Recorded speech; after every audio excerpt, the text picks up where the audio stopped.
Okay, there it is. Hi, it's Tina. Excuse me, I'm back in Corona. Can you believe it? I'm so happy.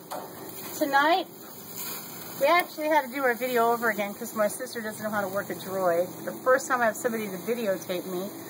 Today is September 20th. The word of the day is taste buds. My day 3 of week 25.